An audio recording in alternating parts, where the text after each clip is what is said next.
Le coronavirus se propage également au Gabon. Les autorités durcissent les mesures de confinement des populations, fermeture des commerces non essentiels, des écoles, des lycées et des universités. Depuis quelques semaines, une plateforme citoyenne a vu le jour à Libreville et propose des programmes scolaires alternatifs aux élèves en attendant la reprise des cours. La réponse avec Ismaël Obiankinze.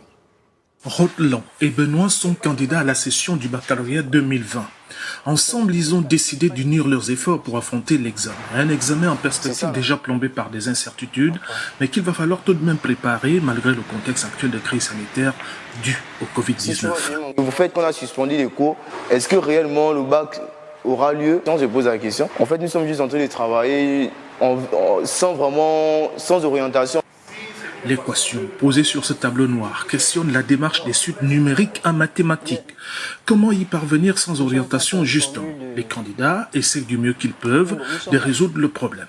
C'est qu'en pareille circonstance, il vaut mieux se faire assister. Or, Benoît et Rotelan n'ont pas la chance de Yann, 10 ans. Pour le suivre, sa mère Muriel a dû l'inscrire sur une plateforme pour cours en ligne. En cette période de confinement partiel des ménages librevillois, Muriel est quotidiennement engagée dans un exercice fastidieux d'interaction entre son fils de la classe de 6e et certains de ses enseignants, dont celui d'anglais. Il est l'un des 300 bénévoles de la plateforme Cynthia. Bonjour monsieur. Bonjour madame.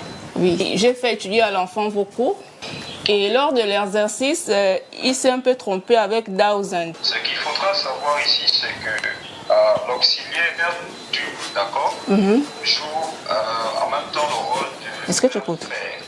Être parent d'enfant relève d'un sacerdoce face au défi de l'éducation. Que quand l'enfant ne comprend pas un cours, j'explique selon mes connaissances aussi.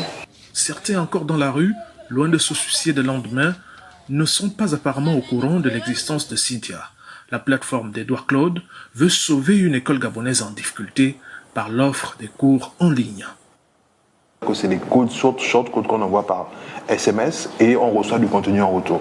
Donc notre plateforme aujourd'hui est en train d'être migrée vers cette solution-là. À l'heure où le gouvernement gabonais travaille sur un projet similaire de cours alternatifs, le souhait des promoteurs de Cynthia est d'accompagner les ministères de l'Éducation nationale et celui de l'enseignement supérieur dans ce challenge.